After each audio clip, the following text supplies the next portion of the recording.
Death inevitable है, होनी ही होनी है, हर किसी को एक दिन मरना है। और नाइट किंग इस डेथ को लेकर आता है गेम ऑफ थ्रोन्स की दुनिया में। इसे हम नेचर का रिवेंज भी समझ सकते हैं और ये भी समझ सकते हैं कि किस तरह से हिस्ट्री जो है वो रिपीट होती है। सबसे पहले मैं बात करना चाहती हूँ ओल्ड नैन की, क्योंकि ओल्ड नैन ब्रान को एक किस्सा सुनाती है कि डार्कनेस के वक्त व्हाइट वॉकर्स आए थे पहली बार। तो कोट कुछ ऐसा है कि in that darkness the white walkers came for the first time. So ये कहानी जेनरेशन से चली हुई आ रही है, बट लोग इसे चिल्ड्रन स्टोरी समझते हैं। इस दुनिया में बच्चों की कहानी कहकर इग्नोर कर दिया जाता है एक बहुत बड़े फैक्ट को, जिसका मतलब ये है कि व्हाइट वॉकर्स आएंगे, विंटर इज कमिंग। वॉल के बनने के पीछे का जो असली मकसद है उसे इग्नोर कर दिया था सेवन किंगडम्स ने। अक्सर ये बात होती है कि नाइट्स वॉच कमजोर पड़ता जा रहा है, उनके पास अब पहले जैसे वॉरियर्स नहीं है, लड़ने वाले लोग नहीं है, वॉल की हालत पे किसी तरह का ध्यान नहीं दिया जा रहा है,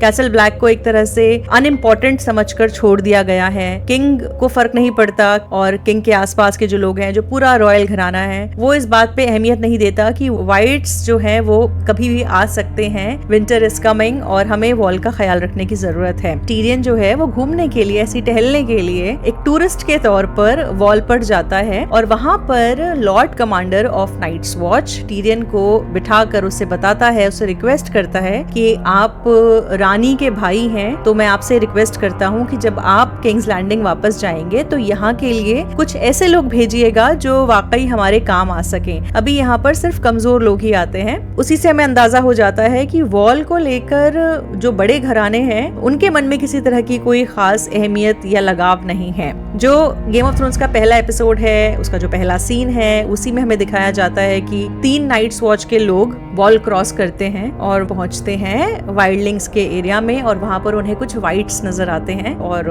मारे जाते हैं। उसमें से एक बचता है जो भागकर वॉल क्रॉस करके वापस विंटरफेल की तरफ आ जाता है, पकड़ा जाता है और बाद में उसका सर कलम भी कर दिया जाता है इस बात पर कि आप नाइट्स वॉच छोड़कर भाग नहीं सकते। नाइट्स वॉच अगर आप एक बार ज्वाइन कर लेते हैं इस दुनिया में तो आप एक शपथ लेते हैं कि मैं यहाँ से कभी वापस नहीं जाऊंगा और मेरी जिंदगी का मकसद होगा इस वॉल को प्रोटेक्ट करना। ब्रान का जो कैरेक्टर है उसका ये ओरिजिन मूवमेंट है, जहाँ उसका कनेक्शन होता है ओल्ड वर्ल्ड से, डीप टाइम से। वो सोचने लगता है बहुत गहराई से व्हाइट वॉकर्स के बारे में। व्हाइट वॉकर्स के बारे में एक चीज और कही जाती है कि मतलब जो हमने शो में भी देखा कि उनका ओरिजिन हुआ था चिल्ड्रन ऑफ फॉरेस्ट के हाथों। They created Night King as a weapon against First Men. First Men जब आए वेस्टरॉस तो उन्होंने चिल्ड्रन ऑफ फॉरेस्ट को मारना शुरू कर दिया। उनके जो ओल्ड गॉड्स वाले वेयरवुड ट्रीज थे उन्हें डिस्ट्रॉय करना शुरू कर दिया। चिल्ड्रन ऑफ फॉरेस्ट ने मैजिकल म्यूटेशन के थ्रू व्हाइट वॉकर बनाया, बट इस आइडिया ने ही बैकफायर कर दिया, क्योंकि एक बार जब नाइट किंग बन गया तो उसके पास इतनी ताकत थी, इतनी अनकंट्रोलेबल पावर थी, चिल्ड्रन ऑफ फॉरेस्ट उसे कंट्रोल नहीं कर पाए। अच्छा, नाइट किंग बन गया, मौत का देवता एक तरह से। उसका कोई मास्टर नहीं है, उसे कोई आदेश नहीं दे सकता है, वो खुद अपना मास्टर है और वो एक नई स्पीशीज ही बनाता है, इंसानों को मार के व्हाइट्स में तब्दील करता है और अपनी खुद की एक आर्मी रेस करता है। किताबों में ये जो नाइट किंग का कैरेक्टर है ना वो एग्जैक्टली है नहीं, बुक्स में कैरेक्टर है उसको नाइट्स किंग कहा जाता है। वो नाइट्स वॉच का 13th लॉर्ड कमांडर था और उसकी स्टोरी अलग थी। उस बेसिकली एक लव स्टोरी थी। एक कैसल ब्लैक में रहता था और उसे बियॉन्ड द वॉल रहने वाली एक व्हाइट वॉकर से प्यार हो जाता है,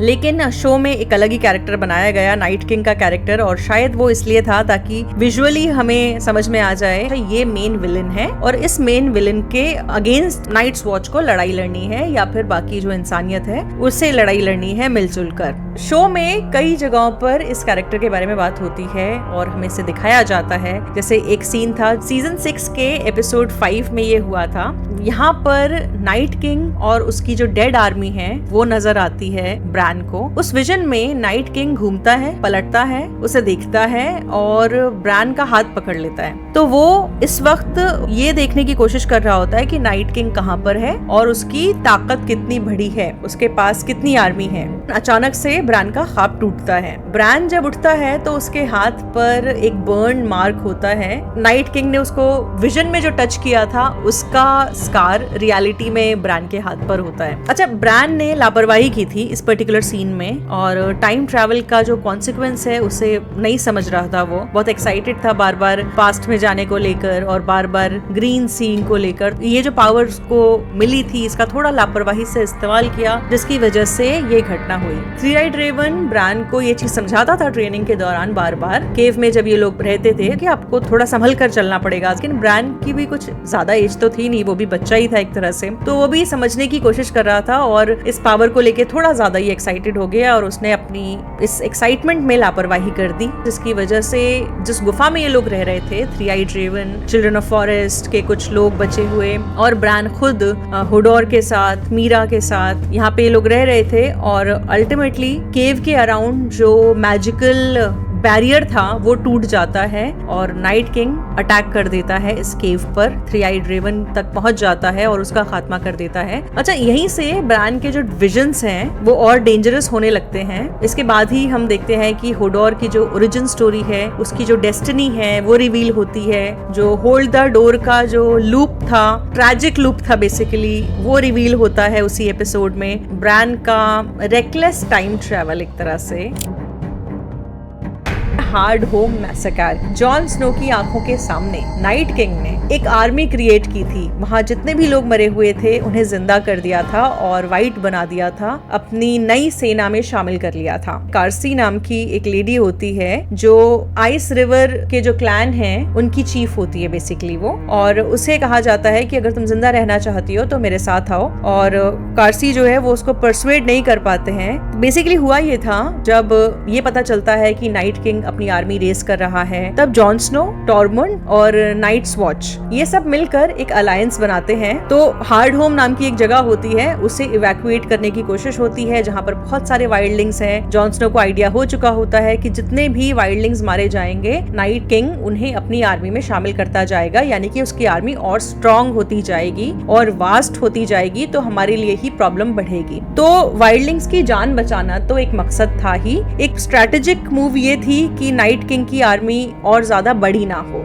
बट अचानक से एक तूफान आता है, बर्फीला तूफान आता है और व्हाइट वॉकर्स प्रकट होते हैं इस तूफान के बीच। और एक तरह से ऐसा लगता है कि व्हाइट्स की सुनामी आ गई है और अटैक होता है वाइल्डलिंग्स के ऊपर, इस आइस क्लैन के ऊपर। कार्सी एक स्ट्रॉन्ग लीडर थी, ऐसा लगता है जैसे फ्रीज हो गई है अपनी जगह पर, और वो अनडेड चिल्ड्रन को देखती है, मारी जाती है। बेसिकली नाइट किंग जो है ना, वो सिर्फ आपको मारता नहीं है, वो आपके दिमाग को मैनिपुलेट कर देता है, बुरी तरह से काम करने के लायक नहीं छोड़ता है। कार्सी काफी ताकतवर थी, स्ट्रॉन्ग विल्ड थी, उसके पास विजन था, बट एक तरह से उसके साथ इमोशनल मैनिपुलेशन हुआ जब वो देखती है कि बच्चे वाइट्स हैं, तो उससे वो देखा नहीं जाता, उसका दिमाग हिल जाता है और वो अपनी जगह से मूव नहीं कर पाती और अपने आप को एक तरह से मौत के हवाले कर देती है। आपको क्या लगता है उस पर्टिकुलर खतरनाक फीमेल कैरेक्टर के बारे में जो हमने हार्ड होम एपिसोड में देखा था? जब जॉन और बाकी उसके साथ जो उसकी टीम है वो भागने की कोशिश करती है, नाइट किंग अपनी जगह पे खड़ा रहता है और अपने हैंड्स ऐसे रेस करता है शाहरुख खान की तरह, और जो आसपास जो मरे हुए लोग होते हैं, जो लाशें होती हैं, वो उठ खड़ी होती हैं, वाइट्स में बदल जाती हैं। साइलेंट सीन था ये, कोई म्यूजिक नहीं था इस सीन में। जॉन की आंखों में डर आप साफ देख सकते हैं, उसके साथ जो लोग होते हैं उनकी आंखों में डर साफ नजर आता है कि ये क्या हुआ। नाइट किंग खुद भी कभी कुछ बोलता नहीं है, उसका मुंह बंद रहता है, कोई डायलॉग नहीं मारता है, कभी धमकाता नहीं है, उसके एक्शंस काफी होते हैं आपको डराने के लिए। तो अगर आप मर भी जाते हैं गेम ऑफ थ्रोन्स की दुनिया में और आप बियॉन्ड द वॉल हैं या वॉल के आसपास भी कहीं भटक रहे हैं और वहां पर नाइट किंग आ जाता है, तो मरने के बाद भी आपको सुकून नहीं लेने दिया जाएगा, मरने के बाद भी आपको जिंदा रखा जाएगा। नाइट किंग ने विसेरियन जो ड्रैगन था डैनी का, उसे राइज किया और उसकी आंखें ब्लू हो जाती हैं और फिर बाद में नाइट किंग उस ड्रैगन की सवारी करता है। नाइट किंग ने जब ड्रैगन पर कब्जा कर लिया था, विसेरियन पर कब्जा कर लिया था, उसके बाद की बात है ये। लॉन्ग नाइट था इस एपिसोड का नाम। विंटरफेल घिरी हुई है चारों तरफ से, वाइट्स जो हैं और वाइट वॉकर्स जो हैं वो आ चुके हैं, उन्होंने अटैक कर दिया है विंटरफेल पर। ऐसे में मेलिसेंड्रे आर्या से मिलती है और उसको उसकी ट्रेनिंग याद दिलाती है। वो कहती है what do we say to the god of death, और आर्या कहती है नॉट टुडे। अच्छा, फाइनल मोमेंट में नाइट किंग चलते हुए ब्रान की तरफ जा रहा होता है। वो अपने अल्टीमेट दुश्मन थ्री आइड रेवन को मारना चाहता है और आर्या एक तरह से कूदते हुए हवा में उछलते हुए आती है, नाइट किंग पर अटैक करती है। उसका एक हाथ से डैगर नीचे छोड़ती है, दूसरे हाथ से पकड़ती है और इस वेलेरियन स्टील के डैगर से उसको मार डालती है। वो शैटर हो जाता है, पूरी तरह से बिखर जाता है, जिससे हमें ये समझ में आता है कि स्ट्रेंथ से ज्यादा अहमियत अगर कहीं इस वॉर में थी तो वो तेजी की थी। और आप ऐसे चलें कि आवाज ना हो, जो आर्या ने ट्रेनिंग ली थी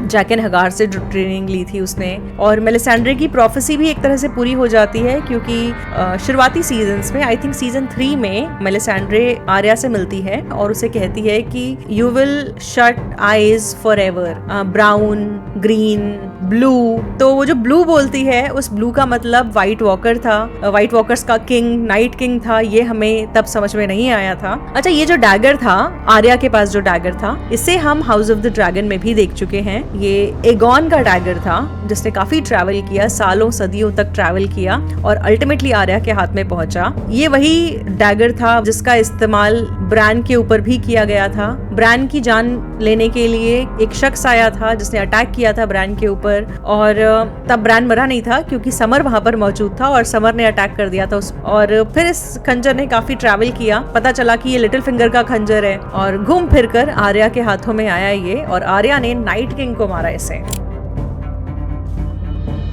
एक तो फैन थ्योरी ये है कि ब्रान जो है वो खुद नाइट किंग है। उसने पास्ट में ट्रैवल करने की कोशिश की, वहां पर फंस गया और खुद ही वो दुश्मन बन गया जिसे मारने के लिए उसने इतनी जद्दोजहद की। एक और थ्योरी है जो मैं इधर उधर पढ़ती रहती हूँ, वो ये, कई लोगों को कहना है कि नाइट किंग एक स्टार्क था। मतलब भले ही वो ब्रान था या नहीं था वो अलग बात है, मगर हाउस स्टार्क से ही ताल्लुक रखने वाले किसी इंसान को मारकर नाइट किंग बनाया गया। एक कहावत भी है ना कि there must always be a Stark in Winterfell. तो ये सिर्फ ऐसी कहावत है या अपने आप में एक श्राप है, ये सोचने वाली बात है। हर किसी को एक दिन मरना है। डेथ के बारे में कहा जाता है कि ये ग्रेट इक्वलाइजर है। कोई कितना भी अमीर है, कितना भी गरीब है, दुनिया से सबको जाना है, चाहे स्टार्क हो या टारगेरियन हो। तो नाइट किंग पूरी रियासत को अल्टीमेटली एक करने में तो मदद करता ही है। जो सारे घराने एक दूसरे के दुश्मन बने हुए थे, जब सबको ये पता चलता है कि व्हाइट वॉकर्स आने वाले हैं, तो एकजुट हो जाते हैं और इंसानियत को बचाने के लिए डेथ से मुकाबला करते हैं। बेसिकली नाइट किंग हमें एक बात बताता है कि जब हिस्ट्री रिपीट होती है, वो मिथ बन जाती है, बेसिकली कहानी की तरह, किस्से कहानियों की तरह, कि ऐसा कभी हुआ तो नहीं था, बस किस्से कहानियों में कहा जाता है और हम मिथ को भूल जाते हैं जब, तो हिस्ट्री वापस आती है। ये साइकिल है जो चलती रहती है, इसीलिए पास्ट को भूलना नहीं चाहिए, याद रखना चाहिए, ताकि हम अपनी गलतियां दोहराएं नहीं। वॉचरोज को सपोर्ट करने के लिए आप डिस्क्रिप्शन में दिए गए लिंक को यूज करें। आप जब भी ऑनलाइन शॉपिंग करें, मेरे दिए गए लिंक के जरिए शॉपिंग साइट पर जाएं। आपको ज्यादा कुछ नहीं करना, बस Amazon की वेबसाइट या ऐप को डायरेक्टली ना खोलें, मेरे दिए गए लिंक के जरिए ओपन करें। इस लिंक के थ्रू आप जब भी शॉपिंग करेंगे तो उससे मुझे कमीशन मिलेगा। आपके सपोर्ट से मैं अपने चैनल के लिए फुल टाइम काम कर सकूंगी और दूसरा काम नहीं करना पड़ेगा, जिसका मतलब ये हुआ ज्यादा वीडियोस।